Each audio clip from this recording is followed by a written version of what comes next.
kita lanjutkan. Jadi sekali lagi kita simpulkan bahwa analisis SWOT itu merupakan identifikasi faktor-faktor yang dilakukan secara sistematis untuk merumuskan sebuah strategi yang akan digunakan oleh perusahaan. Perumusan strategi itu didasarkan pada faktor-faktor internal dan faktor-faktor eksternal yang saling berhubungan, yang saling berkaitan antara dua faktor tersebut. Faktor kekuatan, faktor kelemahan, faktor peluang, dan faktor ancaman itu akan saling berhubungan nanti sehingga menjadi sebuah strategi yang akan digunakan oleh perusahaan. Oke, kita lanjutkan ke bagaimana cara membuat dan mengidentifikasi faktor-faktor strategis tersebut, dimulai dari menyusun tabel IPAS, EPAS, metrik profil kompetitor, sampai kepada membuat metrik SWOT-nya itu sendiri, membuat diagram SWOT, sampai kepada bagaimana merumuskan tindakan manajerial berupa strategi yang akan digunakan oleh perusahaan berdasarkan hasil analisis SWOT tersebut. Oke, kita lanjutkan. Selanjutnya kita akan membuat metrik profil kompetitor. Bagaimana membuat metrik profil kompetitor ini? Pertama kita harus membuat beberapa tabel seperti ini, ya. Oke, saya ulang, tabel ini ada 1, 2, 3, 4, 5, 6, 7, 8, ada 8 kolom, ya.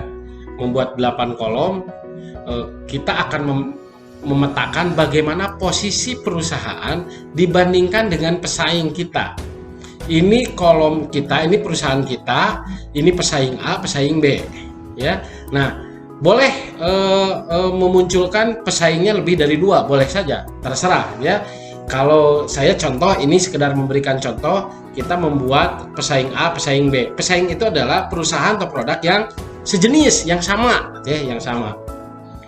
Kemudian di kolom pertama kita membuat faktor-faktor strategis. Faktor-faktor strategis ini nanti kita boleh memasukkan apa saja. Kalau dalam marketing kita misalnya memasukkan harga, produk, promosi, lokasi, SDM, kemudian proses, physical evidence atau lingkungan fisik, kemudian bagaimana kekuatan keuangan, kan gitu ya. Nanti diberi bobot oleh kita, diberi rating. Ya. Nah, di sini ada keterangan, di sebelah kanan ada keterangan. Ini keterangan note untuk mengisi kolom bobot, isikan 0,00 sampai dengan 1. Jadi tidak lebih dari 1. Misalnya harga, saya mau mengisi harga ini nilainya 0,08 misalnya, ya. Ini kita mau ngisi 0,07, boleh terserah ya mau mengisi seperti apa.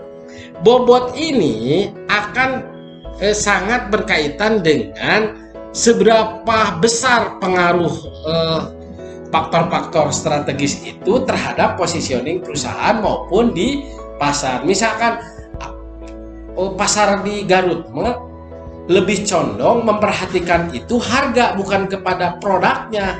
Jadi harganya yang diperhatikan, berarti bobot harga lebih besar dibandingkan bobot produk, ya. Kemudian rating. Ini rating ada 1 sampai dengan 4. 1 sangat lemah, kemudian 2 sangat sedikit lemah, 3 sedikit kuat, 4 sangat kuat. Ini rating yang diberikan oleh kita. Ini pengaruhnya. Contoh ini yang 2 antara harga dengan produk. Kita mau memberikan rating berapa? Bagi perusahaan, apakah produk atau harga yang menjadi keunggulan kita itu? Misalnya kalau harga kita munculkan angka 1, ya berarti sangat lemah karena kita mengabaikan harga. Dan produk kita sangat memperhatikan dan sangat concern sekali terhadap produk. Oh, kita beri 4 karena produk itu memberikan pengaruh yang sangat kuat sekali bagi perusahaan. Nah, nanti bobot skor ini tinggal dikalikan saja 0,08 dikalikan 0,001, ya. Jadi seperti itu. 0,08 dikali 1 berarti 0,8. Kemudian 0,07 kali 4 0,2 ini isinya ya, 0,28. Ini tadi 0,08. Nah, nanti ini ke bawah ditotalkan ya, kalau sudah diisi semua ditotalkan 8, 16, 2 berarti 0,26 nilainya itu.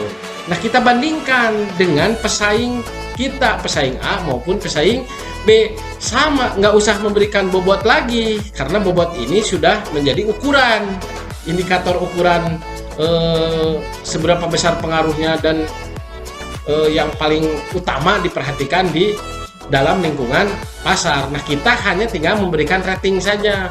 Misalnya di perusahaan B itu produk itu nilainya 2, kemudian ininya 3. Kemudian di pesaing yang B ininya 1, ininya 2. Ini tinggal dikalikan seperti tadi. Ini rating dikali bobot ini ya.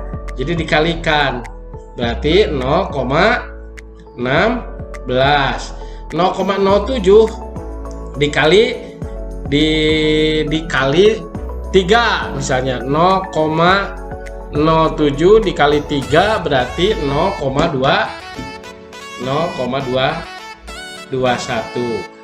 Ini nanti tinggal dikalikan saja ya. Berarti di sini 7, kemudian ini 3, 0,37 ya. Berarti nilainya 0. Nah, ini contoh saja 2 ya. Posisi kita ini kalau menggunakan metrik profil kompetitor dibandingkan dengan pesaing, berarti posisi kita itu lebih rendah dibandingkan dengan pesaing yang nilainya 0,37. Nah, ini maksudnya untuk seperti ini. Jadi kita sudah mengetahui sejak awal sebelum kita menganalisis lebih lanjut bagaimana positioning perusahaan pada saat ini. Ini sangat diperlukan sekali gitu ya. Sangat diperlukan sekali. Nah, untuk mengisi kolom pesaing ini sekali lagi boleh lebih dari 2, boleh 1. Misalkan kita pesaing A dah saja ya. Atau misalnya di sini ada teh sosro misalkan. Pesaingnya siapa? Teh kotak, ada teh gelas gitu ya. Kita bandingkan ukurannya pakai ukuran ini saja misalkan untuk contoh ya. Pakai ukuran ini. Nah, seperti itu. Nanti kita bakal bisa pada akhirnya secara kuantitatif mengukur positioning kita dibandingkan dengan kompetitor. Nah, ini kan ada nilai ini kan. Nih, ini nilai kita 0,26, tadi pesaing kita 0,37. Nah, inilah yang dibutuhkan oleh kita. Oke, nanti kita latihannya sekilas seperti itu, membuat metrik profil kompetitor. Selanjutnya mengidentifikasi faktor-faktor strategis. Tadi di awal sudah saya sampaikan faktor SWOT ya, strength, weakness, kemudian opportunities, dan T-nya itu traits ya. Jadi kekuatan, kelemahan. Kekuatan, kelemahan itu ada di dalam, ada di internal ya, ada di internal. Sedangkan di eksternal itu ada peluang dan ancaman. Identifikasi apa saja kira-kira kekuatannya. Kekuatan ada di dalam, jangan kita melihat dulu keluar. Oke ya, jangan melihat keluar. Jadi 5 sampai dengan 10 faktor. 5 minimal 5, maksimal 10. Kita coba seperti ini. Kita tuliskan di sini kekuatan kita, misalnya pola kepemimpinan yang bijaksana, itu kan kekuatan. Teamwork, kekuatan yang ada di perusahaan. Kemudian suasana lingkungan bekerja yang sangat menunjang, itu kekuatan. Kita identifikasi kekuatan itu ya. Karena kita modelnya kuantitatif, jadi kita coba buat kekuatan, kelemahan, peluang ini dalam jumlah angka yang sama. Kalau di sini kita menentukan 7, di sini 7, di sini 7, di sini 7 ya. Ini harus benar-benar tepat, karena nanti kalau kita sudah membuat ini, kita tinggal memindahkan data-data ini, kekuatan dengan pindahkan ke tabel IPAS gitu ya, tinggal dipindah-pindahkan saja ya. Nah itu, sementara mungkin yang baru kita tahu bahwa menganalisis SWOT itu baru tahap ini ya, kekuatan ya kan gitu ya, kemudian kelemahan ini. Nah, hal-hal seperti itu menjadi bagian dari bagaimana mengidentifikasi faktor-faktor strategis ya, faktor-faktor strategis tadi. Oke, sementara seperti itu. Kita lanjutkan ke bagaimana membuat tabel IPAS dan EPAS. Baik, kita lanjutkan ya. Nah, kekuatan, kelemahan, peluang, ancaman tadi yang ada di sini nanti kita pindahkan ke tabel internal faktor analisis strategi. Buat tabel seperti ini ya. Nomor, faktor strategis, bobot, skor. Jumlah ini bobot dikali skor. Untuk mengisi bobot ini dimulai dari angka seperti yang tadi 0,00 sekian ya, tidak penting gitu, dan 1 sangat penting. Jadi kalau nanti kita akan lihat seperti apa tabel grade-nya itu seperti ini nih. Nah, ini faktor kekuatan ya. Nilai rating, yang ini bobot yang sebelah kiri. Nah, yang ini bobot, ini nilai rating. Ini tidak penting kan, 0,0 sampai ke sangat penting. Jadi angka di sini kan bisa 0,03, 0,02, 0,04 dan terserah ya. Yang penting maksimal tidak melebihi angka 1. Kembali lagi ke tabel IPAS. Ini tabel IPAS. Untuk mengisi rating ini di sini skor ya, harusnya ratingnya. Rating bisa skor gitu. Tapi bagusnya rating saja di sini, rating bukan skor. Oke. Nah, ini rating. Ini ke sini nih. Nah, rating ini dimulai dari angka 1 yang berarti lemah sampai ke dengan 4 kuat gitu ya, kuat, berpengaruhnya lemah, berpengaruhnya kuat ya. Cara menghitung kekuatan dan kelemahan terbalik. Nah, cara menghitung kelemahan dan kekuatan ini terbalik untuk mengisi kolom ini. Nah, untuk mengisi kolom ini ya, untuk mengisi kolom ini kekuatan misalkan, nah jadi begini, kekuatan itu 1, kalau kekuatan itu misalkan ada 5 ya, misalkan ada 5 kekuatan itu. Nah, yang nomor 1 ini merupakan faktor kekuatan, tapi kekuatannya kalah dengan nomor 2. Nah, nilainya itu kita beri angka 1 misalnya gitu ya. Kemudian yang paling berpengaruh kita beri angka 10, boleh seperti itu. Kalau kelemahan terbalik ya, angkanya itu sangat kuat kalau kelemahannya itu tidak terlalu, nah seperti ini. Nah, faktor kelemahan nilainya positif plus 1. Jadi positif 1 bagi kelemahan yang bernilai besar dan positif 4 bagi kelemahan atau faktor yang memiliki nilai sangat sedikit ya. Jadi kelemahan ini masih kelemahan, tapi kelemahannya sedikit, berarti diberi nilai 4. Ini kelemahannya besar, berarti diberi nilai 1 gitu. Itu untuk IPAS. Oke, jadi faktor strategis ini yang tadi yang sudah kita identifikasi, masukkan ke sini ya, masukkan ke sini. Kemudian bobot, lihat angka ini. Kemudian rating atau skor, lihat angka ini. Untuk mengisi kekuatan dan kelemahan ini terbalik, berbeda. Kalau yang paling kuat nilainya 4, kalau yang paling lemah nilainya 1, terbalik kan gitu ya, terbalik. Nah, nanti ini dijumlahkan, ini dijumlah, kemudian total, berarti tinggal menjumlahkan ini dengan ini jadi ini gitu ya. Nah, itu cara mengisi IPAS. Termasuk mengisi EPAS juga demikian, sama dengan cara seperti yang dilakukan dalam tabel internal faktor analisis strategi tadi ya. Kemudian yang sudah ada diidentifikasi faktor-faktor strategis itu kemudian kita masukkan ke kolom-kolom ini ya, kolom-kolom ini.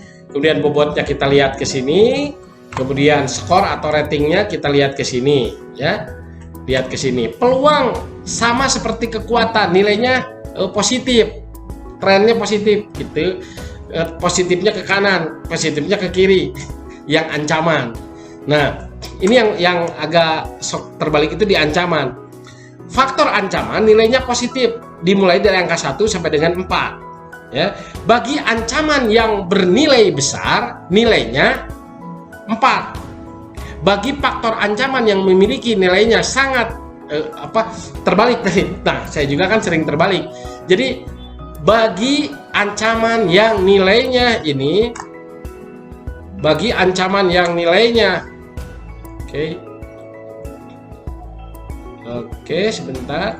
Bagi ancaman yang bernilai besar diberi nilai 1. Kalau ancamannya kecil atau sangat sedikit diberi nilai 4. Nah, kalau dinilai peluang terbalik. Dimulai dari angka 1. Kalau peluangnya lemah ya angkanya 1. Kalau sangat berpeluang berarti angkanya 4. Nah, itu membuat tabel IPAS dan EPAS. Ini kuncinya Anda harus melihat ke sini ya. Bobot rating. Ini semacam rumusnya lah. Itu saya mengutip dari buku analisis SWOT Freddy Rangkuti ini. Jadi bobotnya tidak penting sampai sangat penting. Ini Anda perhatikan faktor kekuatan ini nilainya seperti ini kan naik ya. Itu ini menurun kan gitu. Kemudian faktor peluang, faktor ancaman. Nah, setelah membuat tabel IPAS dan EPAS, selanjutnya membuat matriks SWOT. Buat tabel seperti ini. Ya, tabel seperti ini. Ini internal.